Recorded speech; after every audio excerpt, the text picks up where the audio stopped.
शांति अपने दोनों बच्चों गुड्डू और गुड़िया को लेकर अपनी माँ के घर जा रही थी। गर्मियों की छुट्टियां शुरू हो गई थीं और उसके बच्चे हर साल की तरह अपनी नानी के घर जाने के लिए बहुत खुश थे।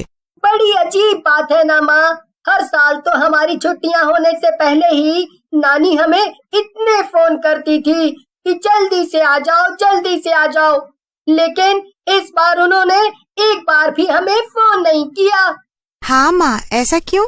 क्या नानी हमसे नाराज है? अरे नहीं नहीं बच्चों, ऐसा कुछ भी नहीं है।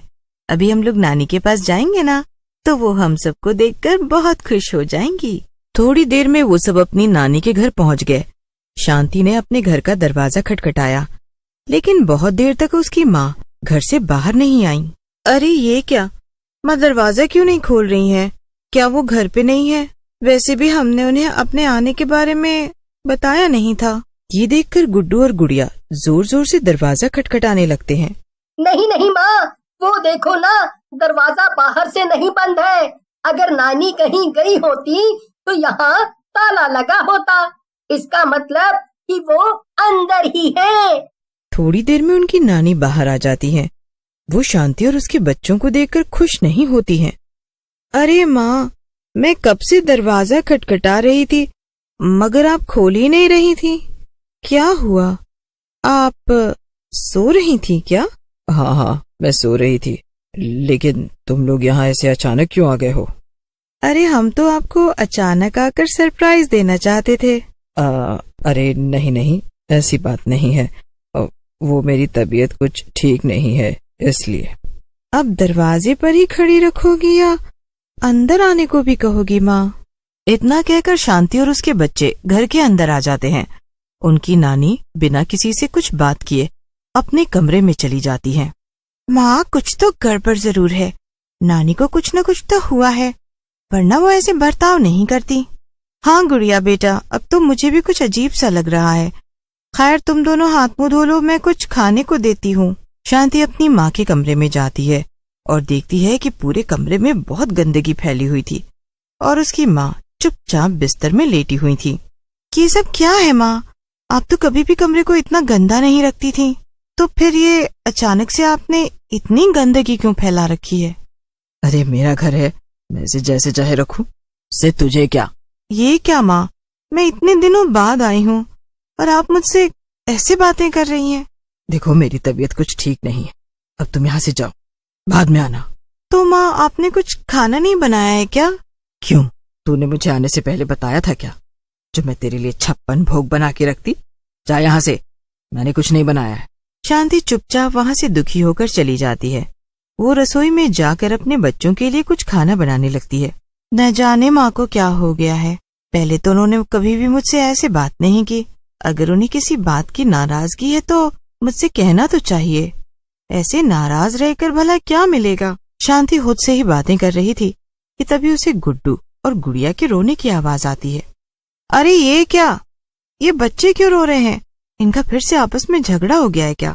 शांति भाग के जाती है और देखती है कि गुड़िया एक तरफ गिरी पड़ी है और रो रही है, वहीं दूसरी तरफ गुड्डू को उसकी नानी ने पकड़ रखा था।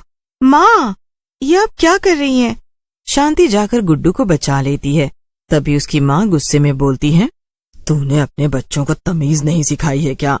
मैंने इनको साफ साफ मना किया था कि कुछ भी हो जाए ये ऊपर मेरे कमरे में ना आए, लेकिन इन्होंने मेरी बात नहीं मानी। अरे माँ, तो वो तो बच्चे ही हैं ना, उनसे गलती हो गई, आप उन्हें ऐसे मार क्यों रही हैं? लेकिन मुझसे जबान मत लड़ा, ये मेरा घर है और जो मैं कहूंगी वो ही सबको मानना होगा। इसलिए अब अगर किसी ने भी मेरा कहा नहीं माना तो उसकी खैर नहीं। इतना कहकर शांति की माँ गुस्से में वापस अपने कमरे में चली गई। शांति और उसके बच्चे ये सब देखकर बहुत परेशान थे। माँ, मुझे यहाँ नहीं रहना है, चलो हम वापस अपने घर चलते हैं। हाँ माँ, यहाँ से चलो। नहीं बच्चों, ऐसे नहीं बोलते। नानी माँ तुम दोनों से बहुत प्यार करती है ना, तो क्या वो तुम पे थोड़ा सा गुस्सा भी नहीं कर सकती? नहीं माँ, वो हमारी नानी माँ। ये तुम क्या कह रहे हो गुड्डू? गुड्डू की बात सुनकर शांति दंग रह जाती है।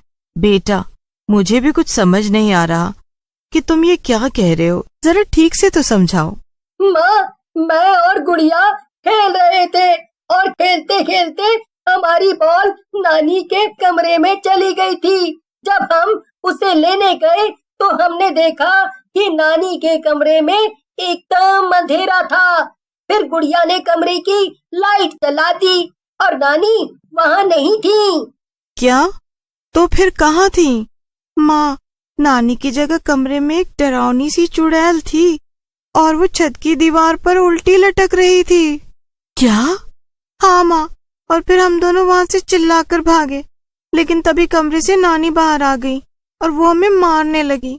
माँ, हमें पूरा यकीन है कि वो हमारी नानी नहीं है।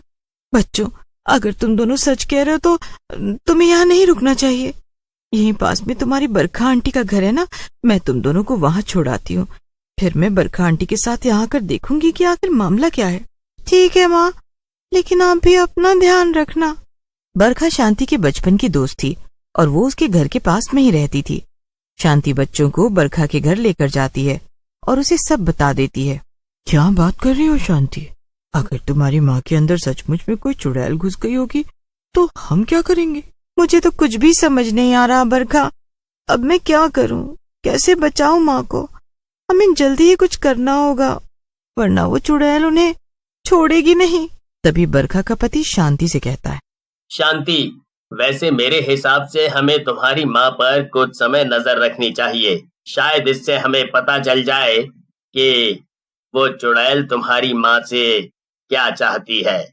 ऐसे हम वहाँ सीधे जाएंगे तो चुड़ैल हमें देख लेगी और हमें पता भी नहीं चल पाएगा कि वो क्या चाहती है। ठीक है, फिर चलो चलते हैं। बरखा, तुझे याद है ना कि मेरे घर के पीछे में खुफिया दरवाजा है जिससे हम आसानी से घर के अंदर जा सकते हैं और माँ को पता भी नहीं चलेगा। हाँ, याद है ना, जब भी हम देर तक पार्टी करके घर लौटते थे तब तो उसी दरवाजे से अंदर जाती थी ताकि आंटी को पता ना चल सके। हाँ, अब जल्दी से चलते हैं बरखा, ये हंसी मजाक करने का वक्त नहीं है। मुझे माँ की बहुत चिंता हो रही है, उनकी जान खतरे में है।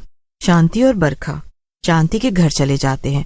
शांति फुसफुसाते हुए बरखा से कहती है, चलो बरखा, ऊपर चलते हैं माँ के कमरे में। हाँ ठीक है, चलो, मगर बिल्कुल भी शोर मत करना। हमें चुपचाप जाकर पता करना पड़ेगा कि आखिर वहाँ हो क्या रहा है। वो दोनों अपनी माँ के कमरे तक पहुँचती हैं और तभी उन्हें कुछ आवाजें सुनाई देती हैं। एक आवाज काफी डरावनी थी और दूसरी आवाज शांति की माँ की थी। तुम्हें तो मेरा शरीर चाहिए था ना, तो ले लो, मगर तुम मेरे बच्चों को नहीं मार सकती। तुम बार बार उन्हें क्यों नुकसान पहुंचा रही हो? आखिर ये करके तुम्हें क्या मिल रहा है? नहीं, अब तो मैं उन्हें भी मारूंगी। वैसे भी एक बार मुझे तेरा शरीर मिल जाए फिर मैं बहुत ज्यादा ताकतवर हो जाऊंगी। बस आज रात तक का इंतजार है। आज रात को ही मेरी मौत हुई थी। अगर आज रात को ठीक उसी समय मैं तुझे मार दूं और तेरा शरीर ले लूं, फिर मुझसे ज्यादा ताकतवर और कोई चुड़ैल नहीं होगी। जैसे ही शांति ये सुनती है, वो दरवाजा खोलकर अंदर पहुंच जाती है और अपनी माँ को रोक लेती है। नहीं माँ, तुम खुद को नहीं मार सकती। हम मिलकर इस चुड़ैल से लड़ेंगे, लेकिन तुम खुद को कुछ मत करना। तू और मुझसे लड़ेगी? तेरे जैसे इंसानों को तो मैं एक पल में मसल सकती हूँ। चुड़ैल शांति को हवा में उड़ा देती है, लेकिन तभी पीछे से बरखा का पति आ जाता है। उसके हाथ में एक बड़ा सा डंडा था। वो उस डंडे के सहारे चुड़ैल को जोर जोर से मारने लगता है। थोड़ी ही देर में बरखा का पति चुड़ैल को इतना मारता है कि वो वहां से भाग जाती है। ऐसा करने से शांति और उसकी माँ उस चुड़ैल के चंगुल से आजाद हो जाती हैं।